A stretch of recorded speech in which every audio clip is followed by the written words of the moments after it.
Setelah rudal-rudal Iran menghancurkan pusat energi Israel di Haifa pada Jumat kemarin, giliran kawasan situs suci Yerusalem diserang rudal Iran. Lalu apa pesan serius Iran di balik serangan ke kota tua Yerusalem ini? Saya diskusikan ini bersama dengan para narasumber. Bergabung saat ini pendiri Synergy Policies Dina Praptora Harja dan pengamat militer Anton Ali Abbas. Selamat sore semuanya dengan Tifal di studio, apa kabar? Selamat sore, kabar baik. Selamat sore, Mas. Terima kasih semua sudah bergabung bersama kami. Yang terbaru pernyataan dari Trump nih Mbak Dina, ada pertimbangan untuk mengakhiri operasi militer di Iran tapi bukan gencatan senjata. Mungkin nggak tuh? Tidak, karena kali ini kalimatnya juga bersayap. Pada saat yang sama, Amerika Serikat sedang mengirimkan USS Tripoli, yaitu kapal tempur amfibius yang biasanya digunakan untuk melakukan penyerangan cepat menuju Arabian Sea, Laut Arabia, dari posisi awalnya di dekat Jepang, di Okinawa, dan bergerak sekarang sudah posisinya di daerah Singapura, meninggalkan Laut Cina Selatan. Dengan kondisi seperti itu, kita perlu mengantisipasi justru rencana eskalasi perang, lagi-lagi serangan secara mendadak terhadap Iran. Dan dengan itu Iran kemudian sudah menunjukkan aksi berikutnya. Baru saja kan sebenarnya pimpinan intelijen Iran juga dibunuh ya, dan dengan melakukan serangan kepada Yerusalem di sini terhadap Yerusalem dan tidak mengenai manusia siapapun ya, di sana tidak ada korban jiwa. Di situ pertama infonya bahwa intelijen Iran masih tetap berfungsi, kemudian yang kedua Iran juga masih siap untuk menghadapi Amerika Serikat. Dan saat yang sama Amerika Serikat juga baru saja mendapatkan dukungan dari Inggris ya untuk menggunakan pangkalan militer Inggris untuk menyerang Iran. Artinya kita justru harus mengantisipasi perang ini masih akan berlanjut setidaknya selama beberapa minggu ke depan, bahkan bisa jadi 1 bulan, karena Trump sudah menyuarakan tempo hari terhadap Xi Jinping, pertemuan Xi Jinping diundur sampai 1 bulan.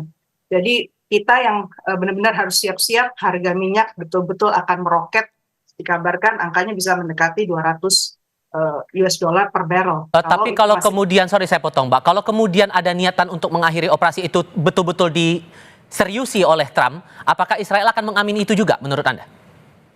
Tidak, karena Israel baru saja mengeluarkan statement juga. Netanyahu mengatakan bahwa yang paling keji itulah yang akan menang, gitu kan?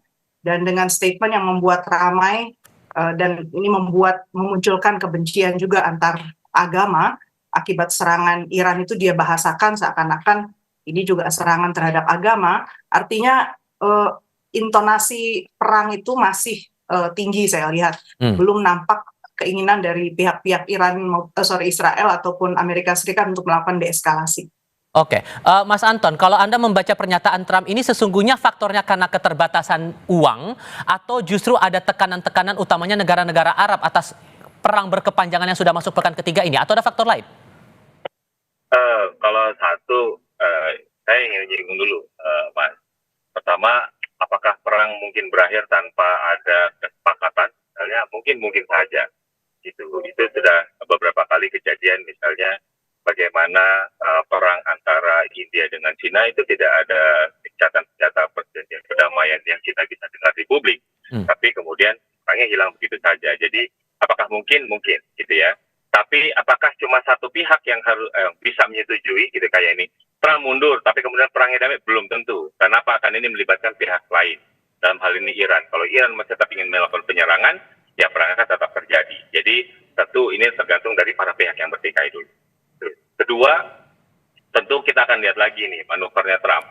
Bagi saya memang menjadi menarik kalau misalnya kita baca secara utuh apa yang disampaikan di medsosnya Trump, itu ada poin yang terakhir bahwa dia bilang bahwa terkait Hormuz itu akan dilakukan polisionilnya itu oleh negara-negara yang menggunakan itu. Artinya dia tahu bahwa, dan inilah kelakuan Trump gitu ya, bahwa ketika dia melakukan perang di sebuah tempat yang kemudian harus ikut menyapu, harus menanggung dampak dari kekacauan itu adalah pihak lain. Jadi ketika dia misalnya memulai perang di Timur Tengah, kemana itu refuginya? Kan ke Eropa. Eropa yang harus kemudian ikut sibuk gitu ya. Nah ini juga demikian gitu. Jadi dia ingin kemudian dia membuat kekacauan, lalu kemudian ada Hormuz, dan kemudian main tinggalin aja. Ini nanti yang ngurus adalah mereka yang menggunakan. Gitu. Jadi bagi saya ini juga terkait adalah pesan ketika negara-negara yang dia secara eksplisit meminta keterlibatan dan kemudian mereka menolak. Ini kan seakan-akan adalah mempermalukan gitu ya, insulting Trump gitu. Jadi ketika ini udah diminta tapi kemudian ditolak, malah Cina misalnya dia nggak ngereken gitu ya, ini kan menjadi menarik. Ya udah kata dia, saya akan pergi, ini urusan kalian yang menggunakan. Itu kan gaya-gayanya dari Trump, bagaimana ketika dia membuat kekacauan, kemudian orang lain yang suruh ikut sibuk gitu ya. Sibuk. Sehingga menurut Kemudian, Anda ini pertimbangan yang dianggap akan serius dipertimbangkan Trump, atau ini ya sebetulnya ya bisa jadi akan berubah lagi nanti setelah ini? bisa jadi berubah lagi. Trump dari awal terkait perang ini kan memang selalu berubah-ubah. Terkait misalnya apa ultimate goals dari perang ini juga kan dia selalu berubah-ubah. Gitu. Jadi kalau Trump ya kali ini ya kita ikuti saja dulu. Karena bisa jadi ya hari ini A, besok jadi B, atau sore jadi B gitu. Dia macam-macam.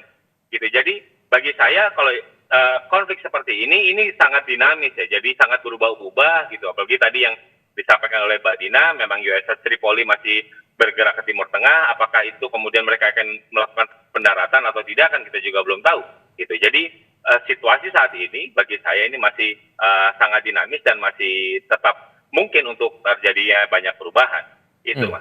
Oke, kita kembali ke topik menyasar situs suci Yerusalem sekarang setelah pusat energi Israel, Mbak Dina. Sekarang situs suci yang dijadikan sasaran. Anda menangkapnya ini pesan serius apa yang sedang dibawa Iran ke Israel? Ya tadi bahwa walaupun sudah dilakukan asasinasi, pembunuhan terhadap begitu banyak pimpinan dari Iran, faktanya Iran masih mampu melakukan satu serangan langsung ke jantung Israel. Dan kalau diperhatikan, Israel itu pada saat ini, sebelum kejadian ini, mereka sudah merangsek masuk ke Yerusalem.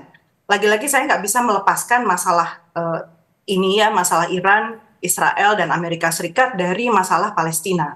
Karena Palestina di sini kemarin kan sudah didesak ya, makin keluar dari tepi barat, Gaza sudah hancur. Kemudian di tepi barat ini mereka sudah mulai juga dilakukan serangan-serangan, termasuk orang-orang Palestina yang tinggal di wilayah Yerusalem, itu pada saat mereka sedang melakukan panen zaitun, itu mereka diserang oleh orang-orang Israel. Jadi serangannya sekarang sudah mulai horizontal, bukan hanya dari pihak IDF atau militer Israel kepada masyarakat sipil, tapi masyarakat sipil di Israel juga dipersenjatai untuk melakukan pembunuhan terhadap orang-orang Palestina. Jadi kita nggak boleh lepas juga mata kita, ini masalah yang sangat serius, menyangkut eksistensi satu negara yang juga kita perjuangkan. Mas Anton, kalau Anda menangkapnya, kalau sasarannya ke energi, berarti kan ini hubungannya soal ekonomi. Tapi kalau sasarannya ke wilayah wisata religi semacam kawasan Yerusalem semacam ini, targetnya buat apa kalau begitu? Ya, pertama bagi saya penting untuk kita berhati-hati mencerna informasi kali ini. Benar bahwa Iran melakukan serangan kepada Israel.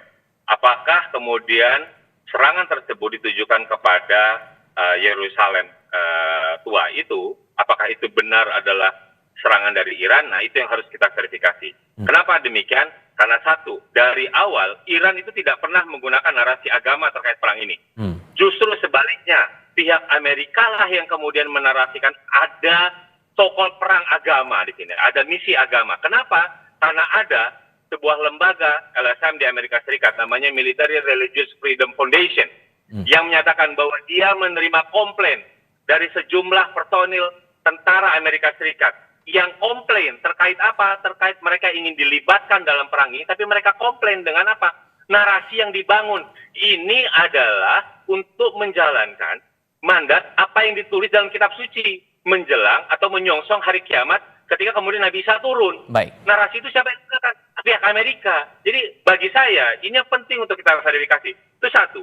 Kedua, harus dilihat, saya mengecek misalnya bagaimana IDF dalam hal ini, saluran komunikasi medsosnya itu sangat mengeksploitasi terkait yang serangan ini.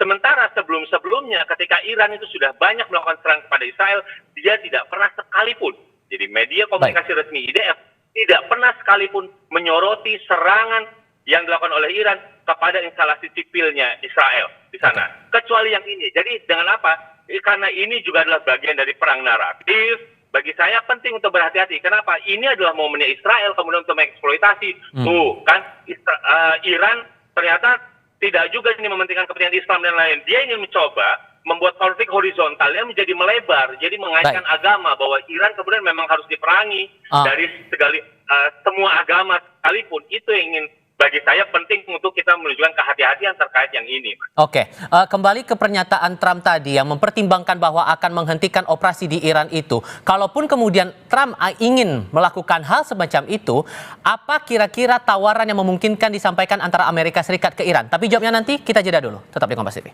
Masih melanjutkan diskusi bersama dengan para narasumber. Mas Anton, terkait dengan pertanyaan saya di segmen sebelumnya, kalaupun kemudian AS akan serius untuk mempertimbangkan mengakhiri operasi di Iran ini, apa bentuk tawaran yang mungkin bisa diberikan antara AS ke Iran?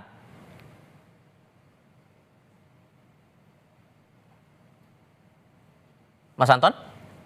Halo, Ya, apa Mas yang Anton, bisa silakan. tawar bagi saya, kalau misalnya memang dia ingin mundur sih mundur saja, itu tidak perlu ada tawaran, karena kalau misalnya dalam konteks teoretik ya, ada 5 pendekatan kenapa kemudian konflik itu bisa berakhir. Yang pertama adalah dia tercapai misalnya win-win solution, lalu ada compromising, ada yang kemudian salah satu pihak yang mengalah, ada salah satu pihak yang menang, yang terakhir adalah dua-dua pihaknya sama-sama withdraw, menarik diri. Jadi kalau misalnya Amerika dalam hal ini ingin menarik diri, ya tinggal menarik diri aja, tidak ada masalah juga itu bagi saya. Dia tidak perlu ada penawaran, gitu. Jadi memungkinkan, mungkin saja, gitu. Tinggal nanti lihat kalau misalnya perang tahun lalu misalnya, apakah ada kesepakatan? Nggak ada ya, tiba-tiba bubar saja, gitu. Jadi kan kalau misalnya kita ngelihat apa yang dilakukan oleh Iran, misalnya ya Iran ketika dia tidak diserang, dia tidak akan melakukan penyerangan. Kan problemnya adalah kalau misalnya Amerika Serikat mundur, apakah Israelnya mundur tadi seperti yang disampaikan oleh Mbak Dina? Nah itu kan jadi problem. Kadang-kadang kan memang yang salah satu biang keroknya juga adalah Israel gitu. Jadi ini yang memang bagi saya kalau misalnya apakah ada perlu ada tawaran ya? Kalau cuma mundur ya mundur saja. Atau itu juga ingin menunjukkan bahwa ternyata ya Amerika cuma segini aja gitu. Dia cuma ingin membuat kekacauan, ingin buat kerepotan. Habis itu ya udah pergi aja. Itu sih Mas. Oke, nah tapi di sisi lain Mbak Dina, Iran menyatakan tidak percaya atas omongannya si Trump yang mempertimbangkan mengakhiri operasi itu. Ada kesan bahwa ini bakal berlanjut terus ini operasi ataupun juga konflik yang muncul sekian lama sudah masuk pekan ketiga ini. So kalau kemudian ada hal yang semacam ini, pola diplomasinya akan bagaimana kemudian? Pertama, kalau kita bicara diplomasi, pertanyaannya adalah siapa yang mau diajak bicara oleh Amerika Serikat di Iran.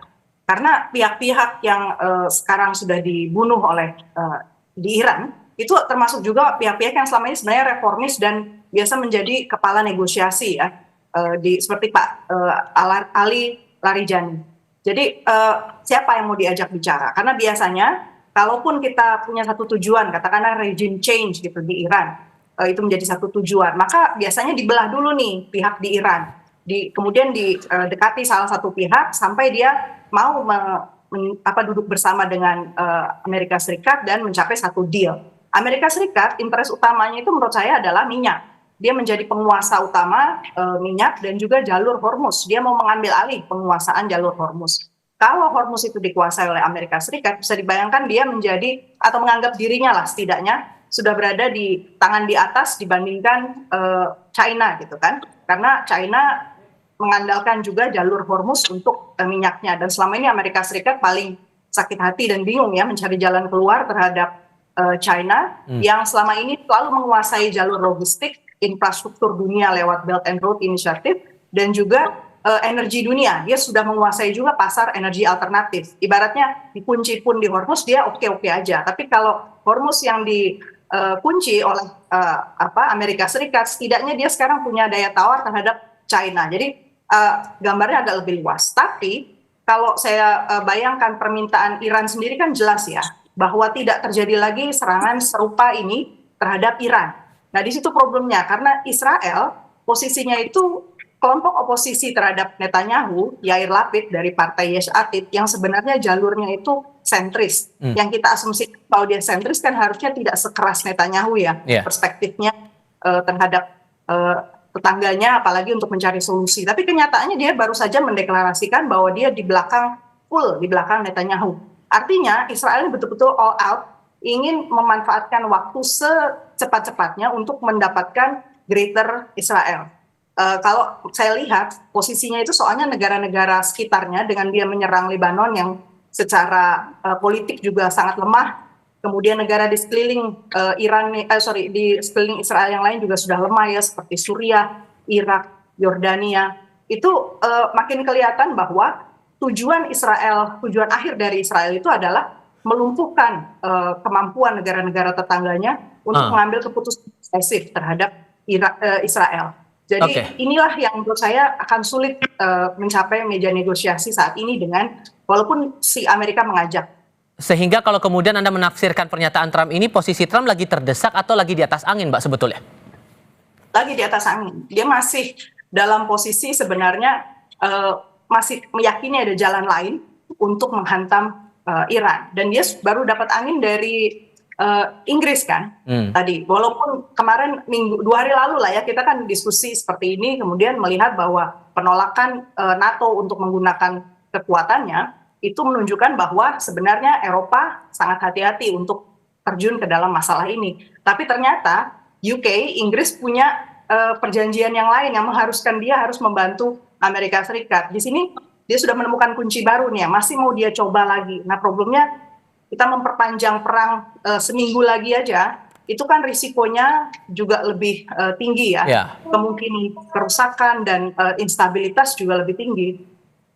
Mas Anton, kalau kemudian kondisinya seperti ini, keluar pernyataan itu, negara Teluk atau negara sekutunya AS masih bisa melakukan desakan untuk diseriusin nggak nih untuk mengakhiri konflik, atau justru bisa kebalikan yang kejadian? Ya, kalau misalnya kita lihat pernyataan Iran yang meminta warga di beberapa negara termasuk juga Uni Emirat Arab untuk melakukan evakuasi, itu kan sebenarnya pesan bahwa Iran akan melakukan serangan. Kenapa? Iran dugaan. Jadi ada beberapa dugaan yang ketika Iran menyampaikan itu, Iran ingin melakukan upaya kemudian preemptif. Jadi ketika ini ada Tripoli yang bisa jadi menyerang dia, gitu ya. Kemudian ada penebalan, termasuk juga Pangkalan Garcia tadi yang disebut-sebut itu. Jadi kemudian dan Pangkalan Garcia sendiri kan Iran sendiri sudah bilang bahwa dia akan meluncurkan serangan ke sana, gitu ya. Jadi bagi saya dugaannya adalah Iran kemudian ingin tetap menjaga eskalasi dan menyerang fasilitas-fasilitas Amerika Serikat sebagai upaya preemptif, gitu. Jadi sebelum mereka menyerang, kita serang duluan, dan itu yang kemudian ada warning yang sudah disampaikan ke negara-negara Teluk. Bagi saya, fase saat ini itu udah bukan lagi kita cerita tentang disrupsi, tapi cerita tentang bagaimana damage yang bisa jadi ini akan panjang ceritanya. Jadi kerusakan yang panjang, gitu. Jadi dan ini yang kemudian nanti akan kita lihat. Gitu. Dulu misalnya waktu perang Irak di tahun Irak menyerang Kuwait misalnya, Irak itu kan juga menghajar fasilitas-fasilitas infrastruktur yang dimiliki oleh Kuwait, kilang-kilang minyak. Tapi apakah kemudian Irak memenangkan pertarungan itu? Jawabannya enggak. Gitu. Justru kemudian membuat kacauan, kerusakan yang lebih masif, dan itu yang kemudian dilakukan oleh Amerika sekarang. Dia melakukan banyak kerusakan infrastruktur di Iran. Apakah itu menang? Ya, sejauh ini sih Amerika mengklaim menang, termasuk juga apa yang disampaikan oleh Trump. Tapi kan kenyataannya enggak. Kita bisa lihat sampai hari ini pihak Iran masih tetap bisa melakukan perlawanan. Gitu. Jadi terlepas dari klaim itu, kemudian Iran mencoba kemudian membantah klaim-klaim itu dengan tetap melakukan serangan, termasuk juga ke Pangkalan Garcia yang digunakan oleh Amerika Serikat miliknya Inggris. Itu, Mas. Oke, sehingga kalau begitu untuk ada negara penengah ini sudah mustahil, atau masih bisa kita menaruh harapan di situ, Mas Anton? Saya melihatnya yang diupayakan masih ada, gitu. Ada beberapa pihak yang mengupayakan, termasuk misalnya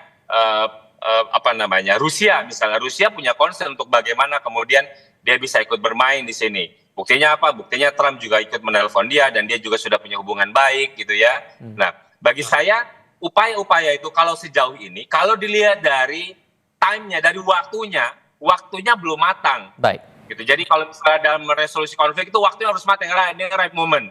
Jadi ada fase namanya hurting stalemate, di mana para pihak yang bertikai ini saling menyakiti satu sama lain dan tidak bisa keluar. Dan hari ini mereka masih hobi saling menyakiti satu sama lain. Jadi apakah ini waktu yang tepat? Ya waktunya kalau melihat dari waktu itu belum. Tapi apakah dia mengupayakan? Bagi saya mengupayakan. Kenapa? Karena Uni Eropa sendiri gitu ya, dari rapat yang kemarin juga fokus bahwa mereka sama-sama sepakat terkait Iran, tapi ingin mengupayakan jalur lain. Baik. Kenapa? Mereka paham damage-nya akan banyak kalau ini tidak berhenti dan lain-lain. Jadi bagi saya di bawah tangan, di bawah meja itu upayanya sedang berjalan. Apakah kemudian itu nanti berhasil atau tidak, ya nanti kita tinggal lihat. Tapi di sisi lain, para pihak yang bertikai ini masih saling menyerang satu sama lain itu, Mas. Oke, Mas Anton, Mbak Dina, terima kasih banyak sudah berbagi pandangan bersama kami kali ini. Sehat selalu semuanya, selamat sore. Selamat sore, makasih.